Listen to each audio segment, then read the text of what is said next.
ബഹുമാന്യ പ്രേക്ഷകരെ, നമ്മൾ നവഗ്രഹങ്ങളിൽ ശുക്രനെ കുറിച്ചാണ് സംസാരിക്കുന്നത്. ശുക്രൻ എന്നുള്ള വാക്ക് തന്നെ സാധാരണഗതിയിൽ എല്ലാവർക്കും ഇഷ്ടപ്പെട്ടൊരു വാക്കാണ്. ഒരാൾക്ക് നല്ലത് വന്നാൽ സാധാരണ അവന് ശുക്രൻ വന്നു, അല്ലെങ്കിൽ അവൾക്ക് ശുക്രനാണിപ്പോൾ എന്ന് പറയും. അങ്ങനെ ഒരു ഗ്രഹത്തിനും ഒരു സ്ഥാനമില്ല. ശുക്രൻ എല്ലാ അർത്ഥത്തിലും എല്ലാവർക്കും പ്രിയങ്കരനാണ്. അതാണ് അതിൻ്റെ പ്രത്യേകത. പക്ഷേ ഈ പ്രിയങ്കരത്വം ഉണ്ടെങ്കിലും ശുക്രന്റെ കയ്യിലിരിപ്പ് പല പല തരത്തിൽ ഉണ്ട് എന്നുള്ള കാര്യം നമ്മൾ മനസ്സിലാക്കണം.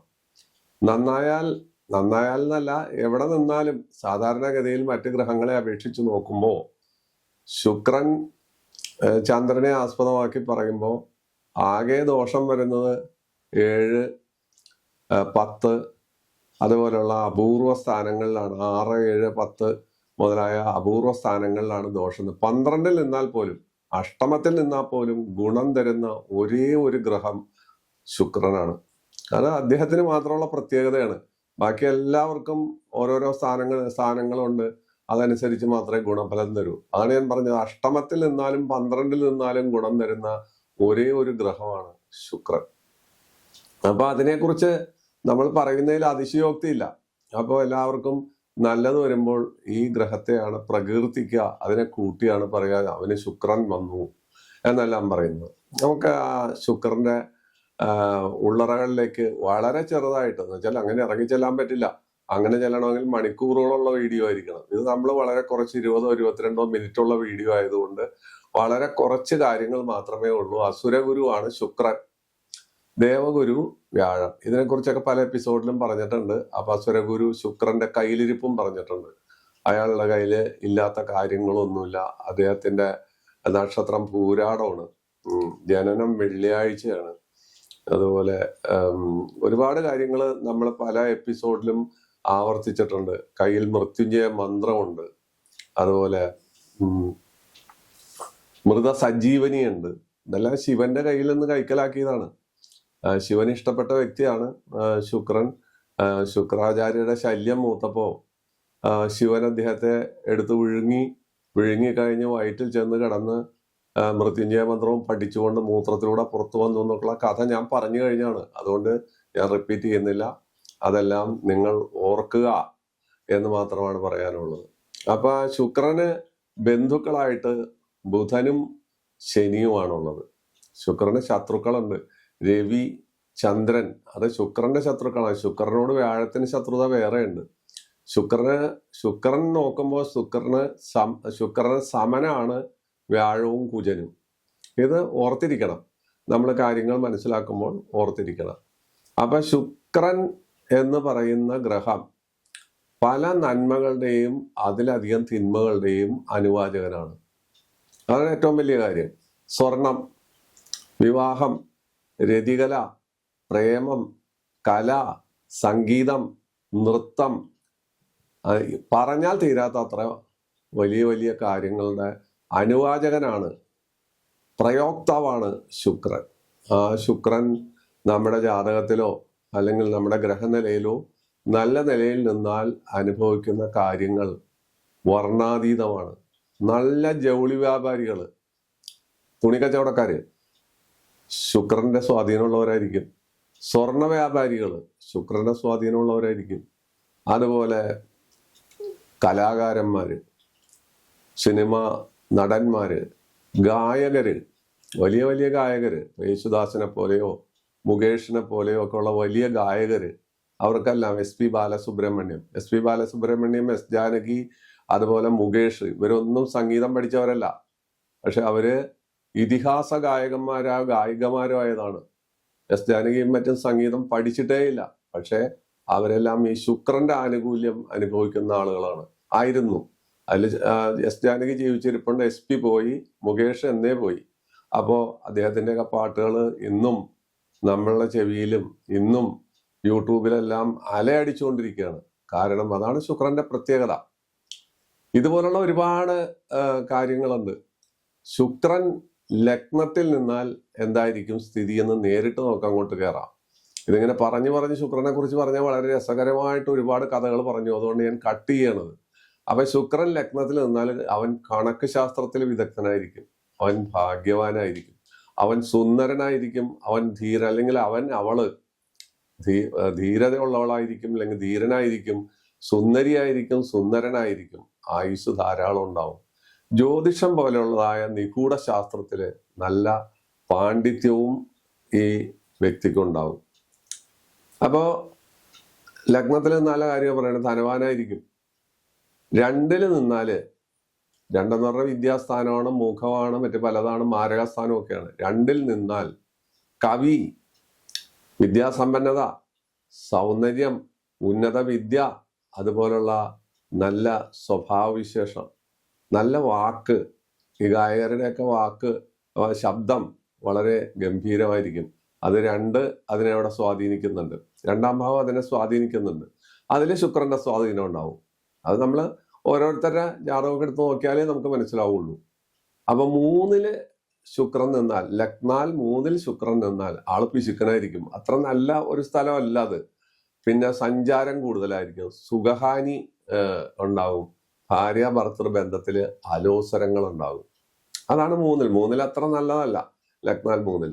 4-ൽ ശുക്രൻ നിന്നാല് വളരെ ബുദ്ധിമാനും സുഖവും നല്ല വാഹനവും നല്ല മനോഹരമായ വീട്, ആര് കണ്ടാലും കൊതിക്കുന്ന നല്ല വീടും, ആ വീടിനകം അതുപോലെ മഹാലക്ഷ്മിയുടെ കടാക്ഷമുള്ള ഒരു വീടും ആയി മാറും.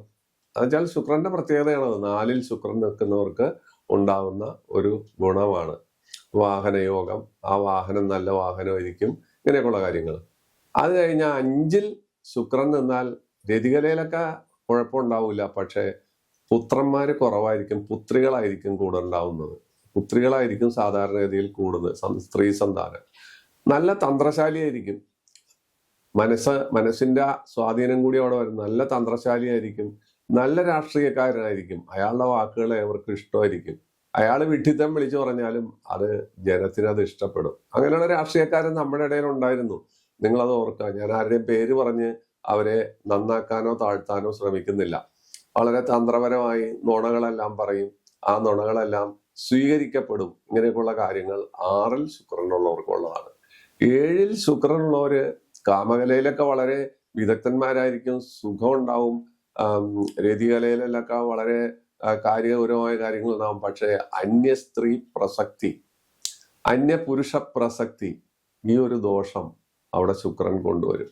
മറ്റുള്ളവരെ ആകർഷിക്കുക, അല്ലെങ്കിൽ അത്തരം കാര്യങ്ങളിൽ പെടുക, അപവാദത്തിൽ വരിക, അല്ലെങ്കിൽ ദോഷഫലങ്ങൾ അവിടെ ഉണ്ടാക്കും. 8-ൽ 8 ഒന്നിനും കൊള്ളില്ലല്ലോ. ചാരവശാൽ 8-ൽ നല്ലതാണെങ്കിലും ലഗ്നാൽ 8-ൽ പ്രേമഭംഗം, പ്രേമം ഉണ്ടാക്കും, പ്രേമഭംഗം ഉണ്ടാക്കും. പക്ഷെ ധനവും മറ്റ് ഐശ്വര്യങ്ങളും തരും, മാനാഭിമാനത്തിന് ദോഷം വരുത്തും 8-ലെ ശുക്രൻ. ലഗ്നാലാണ് കേട്ടോ. ചന്ദ്രയിലാണെങ്കിൽ അങ്ങനെയല്ല.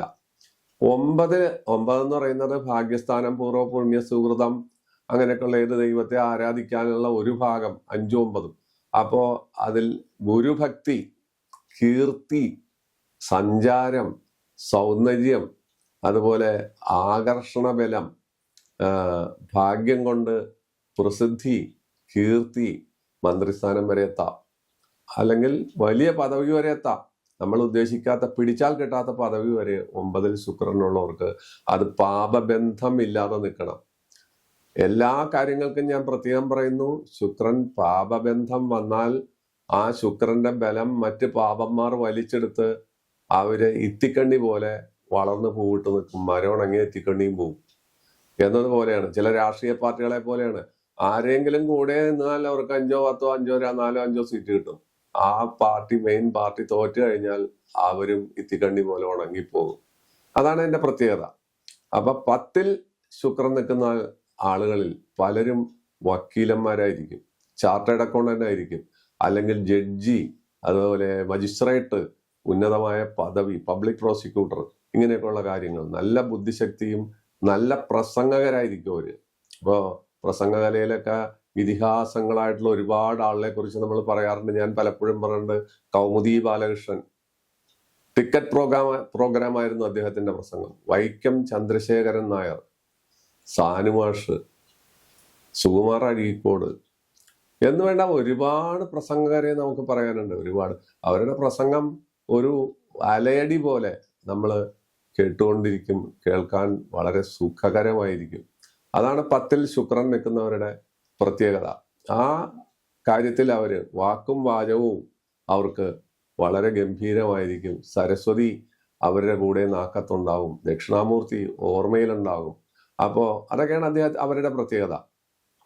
11-ലെ ശുക്രൻ സൽസമ്പത്തും വാഹനവും ലാഭവും ഐശ്വര്യവും എല്ലാം തരുന്നു. 12-ൽ ശുക്രൻ അത്ര നല്ലതെന്ന് പറയാൻ നിവൃത്തിയില്ല. ചന്ദ്രനെ ആസ്പദമാക്കി നല്ലതാണ്. പക്ഷെ ലഗ്നാൽ 12-ൽ വരുമ്പോൾ നീച രീതിയിലുള്ള, നീച മനസ്സുള്ള, നീചന്മാരുമായിട്ടുള്ള സമ്പർക്കം, പിശുക്ക്, അതുപോലെ ലൈംഗിക ആരോപണം, ഇതെല്ലാം. ഇത് ഒരു 2-3 കാര്യങ്ങളെ പറയുന്നുള്ളൂ ഓരോന്നിനും. ഒരുപാട് കാര്യങ്ങൾ നമുക്ക് പറയാനുണ്ട്. പക്ഷെ അത് ഈ എപ്പിസോഡിൽ ഉൾക്കൊള്ളിക്കാൻ പറ്റാത്ത കാരണം വളരെ കുറച്ച് കാര്യങ്ങളെ പറയുന്നുള്ളൂ. അതിൽ പ്രധാനപ്പെട്ട കാര്യങ്ങളാണ് നമ്മൾ എടുത്തു പറയുന്നത്. അപ്പൊ ലഗ്നം മുതൽ 12 ഭാവം വരെ വളരെ വേഗത്തിലാണ് നമ്മൾ കാര്യങ്ങൾ പറഞ്ഞു തീർത്തത്. ഈ ഒരു സ്ഥലത്തും ഈ ഗ്രഹം നമ്മളെ ദ്രോഹിക്കുന്നില്ല, സഹായിക്കുകയാണ് ചെയ്യുന്നത്. അപൂർവം സ്ഥലത്ത് മാത്രമേ നമ്മളെ വഴിതെറ്റിക്കുന്നുള്ളൂ. ശുക്രന്റെ കയ്യില് ഒരുപാട് അടവുകളും കയ്യിലിരിപ്പുകളും ഉണ്ട്. അതനുസരിച്ച് ശുക്രൻ നമ്മളോട് പെരുമാറും.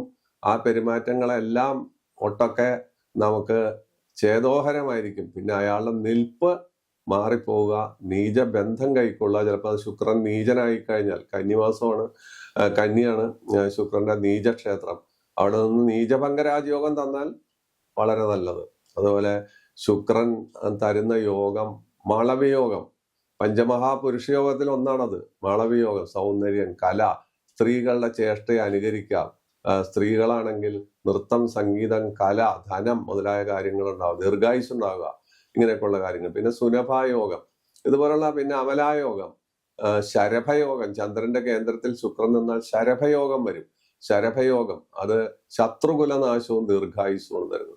ഇങ്ങനെയൊക്കെ ശുക്രനെ കൊണ്ട് ഒരുപാട് കാര്യങ്ങൾ നമുക്ക് നീട്ടി പറയാം. അത് ഞാൻ പറയുന്നില്ല, ചുരുക്കി പറഞ്ഞ് മുന്നോട്ട് പോവുകയാണ്. ഇനി ശുക്രദശ എത്ര കൊല്ലമാണ്? 20 കൊല്ലമാണ്. 20 കൊല്ലത്തില് സ്വാപഹാരം എന്നുവെച്ചാൽ ഓരോ ദശയിലും ആ ദശാനാഥൻ രാജാവാണ്, മന്ത്രിയാണ്, അപഹാരനാഥൻ. ആ മന്ത്രിയാണ് ഭരിക്കുന്നത്, രാജാവ് നോക്കിയിരിക്കുക. അപ്പൊ ആ മന്ത്രിക്കാണ് അവിടെ പ്രാധാന്യം, അപഹാരനാഥനാണ് പ്രാധാന്യം. അദ്ദേഹത്തിന്റെ ദശയിൽ അദ്ദേഹത്തെ തന്നെ സ്വാപഹാരം 3 വർഷം 4 മാസമാണ്. ധനലാഭം, രതിസുഖം, വാഹനയോഗം, സന്താനയോഗം എന്ന് വേണ്ട ഒരുപാട് ഗുണങ്ങൾ അല്ലാണ്ട് ദോഷങ്ങൾ അവിടെ വരുന്നതേ ഇല്ല. അത് കഴിഞ്ഞാൽ പിന്നെ ശുക്രന്റെ സ്വാപഹാരം കഴിഞ്ഞാൽ പിന്നെ രവിയുടെ, സൂര്യന്റെ അപഹാരമാണ്. അത് 1 വർഷമാണ് നമുക്ക് കിട്ടുക. അതില് കല, അതുപോലെ സംഗീതം, നൃത്തം. പക്ഷെ നേത്രരോഗം, കൃഷിനാശം മുതലായ കാര്യങ്ങൾ കൂടി നമ്മൾ പറയേണ്ടി വരും. അപ്പോഴും നന്മയുണ്ട്, തിന്മയുണ്ട്, ഗുണദോഷം മിശ്രം എന്നർത്ഥം. പിന്നെ ചന്ദ്രന്റെ അപഹാരമാണ് വരുന്നത്. അവിടെ ധനലാഭം, സന്താനലാഭം, അതുപോലുള്ള പല കാര്യങ്ങളും 1 വർഷം 8 മാസമാണ് ചന്ദ്രന്റെ അപഹാരം. നല്ല ഗുണങ്ങളാണ് അവിടെ വരുന്നത്. അത് കഴിഞ്ഞാൽ പിന്നെ കുജന്റെ അപഹാരം 1 വർഷം 2 മാസമാണ്. രക്തദൂഷ്യ സംബന്ധമായ രോഗങ്ങൾ വരാം, ഭൂമി ലാഭം ഉണ്ടാകാം, അതുപോലെ വിവാഹം നടക്കാം, അപകടങ്ങളിൽ ചെന്നുപെടാം. അപ്പൊ എന്താ അത് ഗുണദോഷ മിശ്ര അപഹാരമാണ്. ആ അപഹാരത്തിൽ ഗുണദോഷം മിശ്രമാണ്. രണ്ടും സംഭവിക്കാം, നല്ലതും വരാം, ചീത്തയും വരാം.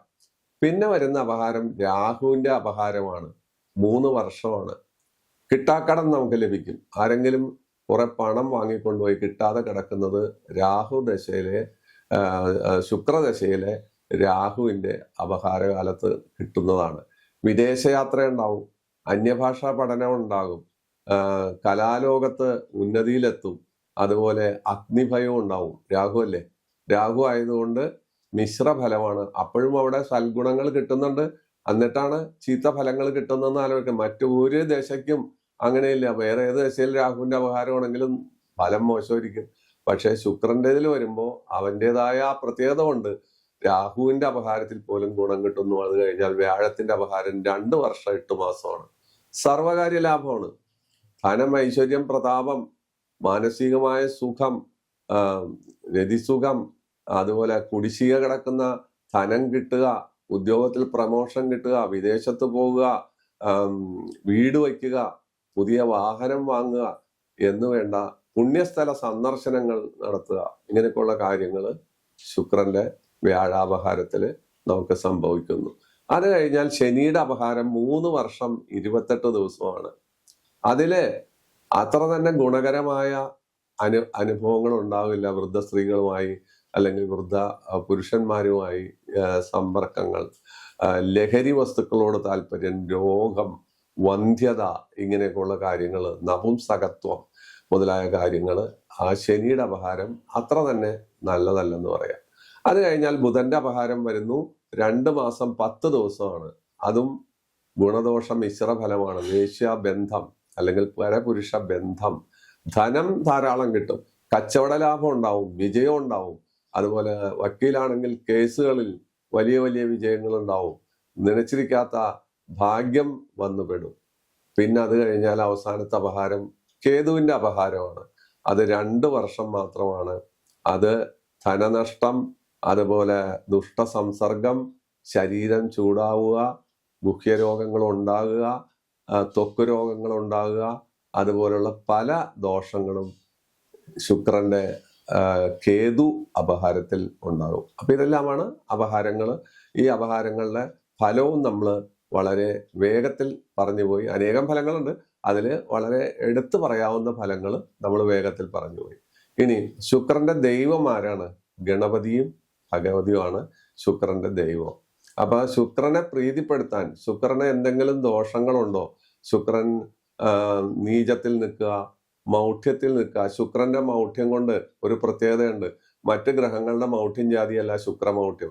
ശുക്രമൗഢ്യം വന്നാൽ അറിവ്, വിദ്യ, ഫിലോസഫി, ദൈവവിശ്വാസം മുതലായ കാര്യങ്ങൾ ഒന്നിക്കിരട്ടിയായി ആള് സ്വാത്വികനായി മാറും. പക്ഷേ വിവാഹ ജീവിതത്തിൽ പരാജയമായി മാറും. കാരണം എന്ന് വെച്ചാൽ രതികലയിൽ താല്പര്യം ഉണ്ടാവില്ല. ശുക്രന് മൗഢ്യമുള്ള ആളുകളായിരിക്കും സന്യാസിമാരിൽ ഭൂരിഭാഗവും. അത് ഗൗഡ സാരസ്വത വിഭാഗത്തിൽപ്പെട്ട ആളുകൾ അവരുടെ സന്യാസിമാരെ തെരഞ്ഞെടുക്കുന്നത് ജാതകം പരിശോധിച്ചിട്ടാണ്. അവർക്ക് മാത്രമേ പ്രത്യേകതയുള്ളൂ. അത് അവർ നോക്കുന്നത് ശുക്രന് മൗഢ്യം ഉണ്ടോ എന്നുള്ളത് നോക്കിയിട്ടാണ്. അല്ലാത്ത സന്യാസിമാർ ഒരുപക്ഷെ കള്ളസന്യാസിമാരായാലോ എന്നുള്ള ശങ്ക കൊണ്ടായിരിക്കും അവരങ്ങനെ ചെയ്യുന്നത്. പക്ഷെ അത് വസ്തുതയാണ്. അതുപോലെ ശുക്രന് മൗഢ്യം വന്നാൽ ഈ വ്യക്തി വിവാഹമേ വേണ്ട. വിവാഹം കഴിച്ചാൽ തന്നെ ആ ദാമ്പത്യ ജീവിതം അത്ര തന്നെ ഗംഭീരമായി പോവാറില്ല എന്നുള്ളതാണ് വസ്തുത. ശുക്രനെ പ്രീതിപ്പെടുത്താൻ ഗണപതിക്ക് കറുകമാല, ഭഗവതിക്ക് പുഷ്പാഞ്ജലി, അതുപോലുള്ള കാര്യങ്ങൾ ചെയ്യുന്നത് വളരെ വിശേഷമാണ്. പിന്നെ ശുക്രന്റെ സ്തോത്രം ജപിച്ച് അയാളെ നമുക്ക് വരുതിയിലാക്കാം. ഹിമകുന്ന മൃണാളാഭം ദൈത്യാനാം പരമം ഗുരും സർവശാസ്ത്ര പ്രവക്താരാം ഭാർഗവം പ്രണമാമ്യഹം. എല്ലാ ശാസ്ത്രങ്ങളുടെയും എല്ലാ കലകളുടെയും എല്ലാ തരത്തിലുള്ള കുസൃതികളുടെയും പ്രയോക്താവാണ് ശുക്രൻ.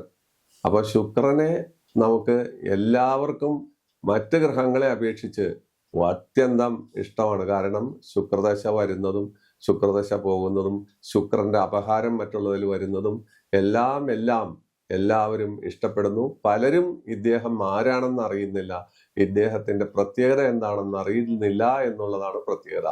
വെറുതെ ശുക്രനാണ്, അവന് ശുക്രനാണ്, അവർക്ക് ശുക്രനാണെന്നൊക്കെ പറയുന്നല്ലാതെ ശുക്രൻ ആരാണെന്ന് ഇതുപോലെ ഒരു ചെറിയ രീതിയിലെങ്കിലും അറിയുന്നില്ല. വലിയ രീതിയിൽ അറിയാം നമുക്ക്. ഓരോ ഗ്രഹങ്ങളെ കുറിച്ച് ഇലാബറേറ്റ് ആയിട്ട് കാര്യങ്ങൾ ചെയ്യുമ്പോൾ നമുക്കത് പറയാം. ഇത് വളരെ ചെറിയ ഒരു ഒറ്റ നോട്ടത്തിൽ നമുക്ക് പറയാവുന്ന കാര്യങ്ങളാണ് പറഞ്ഞത്.